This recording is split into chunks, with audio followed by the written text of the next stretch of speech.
Hey everyone, I'm back again with another video, and this one is an update video to our previous video. I caught my wife cheating with her boss. I'm not sure of how to move on. Please make sure you like the video and subscribe, and don't forget to hit the bell so you don't miss any of my future videos. Let's get right into it. After reviewing my original post, I can see that a lot of things are clear and defined now, but there's still a lot that hasn't really changed since then.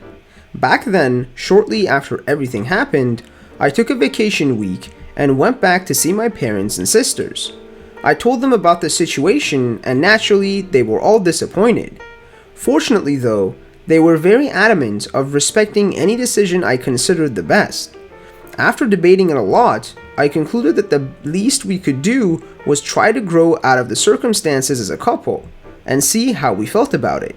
This, unsurprisingly, was a very idealistic plan. Things just were not that simple. Shortly after my time away, we had to move out of our apartment to a new one for unrelated reasons, and this was scheduled to happen from before the situation happened. Packing up was just a painful experience. Should we put our things on separate boxes, or are we going to be practical about it for now and figure out what happens later? We moved into the new apartment, and the relationship seemingly froze in time for a couple of months. There were unpacked boxes sitting idle, framed posters that were never hanged. It was impossible to set up our new apartment without knowing exactly if this was going to be our place or not. It was interesting how our environment accurately mirrored how we felt inside. For me, personally, it was helping me get through the days, just not having to worry about moving forward in that regard. By then, I was very emotionally tired, and I took that chance to pretend like everything was stable for a while. Eventually, we had to move on, get out of the limbo we made.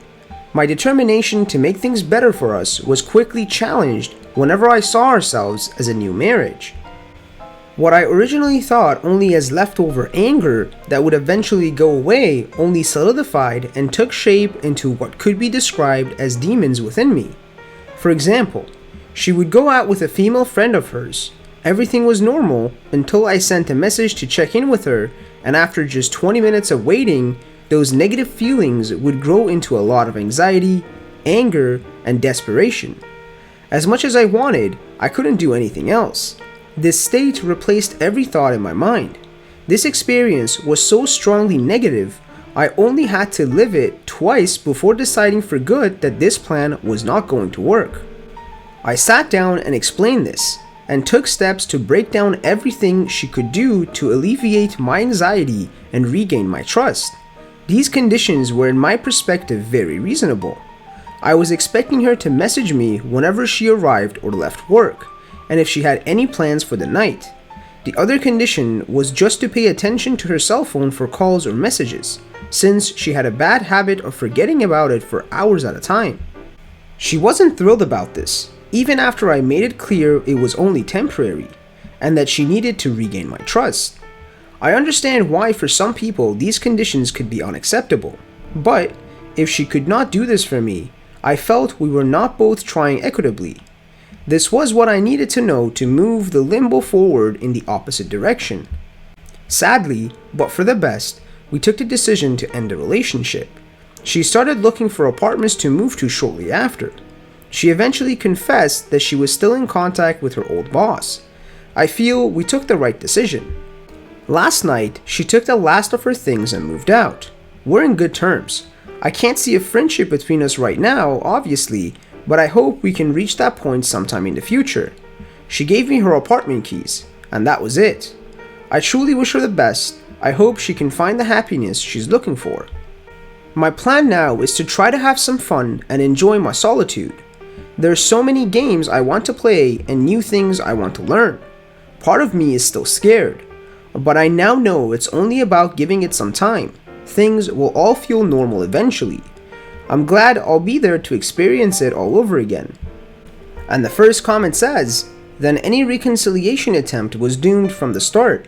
She couldn't even do the one basic thing that she needed to do in order to regain your trust: cut the AP out of her life. To me, this says that she was never that serious about reconciling. She most likely only did it out of guilt. but there obviously wasn't enough guilt to completely cut him out and fight for what she had lost. That's really sad because all she did was waste another 7 months of your time that you could have spent healing and moving on if she had just been honest. Honesty is something that is not in a cheater's vocabulary. You fought the good fight. OP. No one can or should fault you for at least trying, and you did your part of it. It takes two to make reconciliation work. Unfortunately, her heart was never really in it. To be honest, OP, I wouldn't even worry about trying to be friends with her in the future. You're much better off without her in your life in any capacity. Besides, in 6 months or so, when the affair fog wears off and he cheats on her too, or she finds out he isn't as special as she thought he was, only then will she come crawling back wanting to try and reconcile, only seriously this time. You'd be a fool to take her back because what she is then telling you is that you're the steady/stable plan B until she finds another reason to cheat on you. If you were really her plan A, she would have cut contact with the AP and busted her A to get you back. She didn't, and that is why you are better off without her in your life. Enjoy your new life and newfound freedom, OP. You deserve it. And the next comment says, some people aren't able to let the feeling go. I know for a fact I'm not one of those people.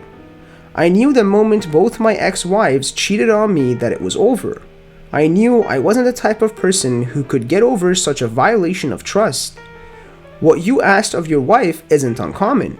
In order for you to start to trust her again, she needs to be 100% transparent. Clearly, she didn't want that. And the comment after that says, I learned how to make my own bread when my wife slept with her boss and I had to throw her out too. Small world. And the next comment says, I'm sorry, it sounds like it's been a long, rough road. I hope you continue to heal. You should try some dating websites. I found out what Tinder was, and it's actually pretty fun. And another comment says, it's incredible how much I resonate with your situation. No matter how many locks I put on a door to keep the bad thoughts out, the creeping depression kicks it open and the whole cycle starts again, every single time. Just like you described it. Feels like an endless limbo. I'm glad you broke it. And the comment after that says, so sorry to hear what happened. I can hear the pain in your writing, but you made the right decision. Had she owned up to it and been overtly attentive to what you needed to feel secure and trusting, it could have been different. Take some time to find out who you are now. Don't settle in that next relationship. Best of wishes for you. Thank you guys for watching. Please make sure you like the video and subscribe, and don't forget to hit the bell so you don't miss any of our future videos, and be sure to comment below what other subreddits you want me to cover.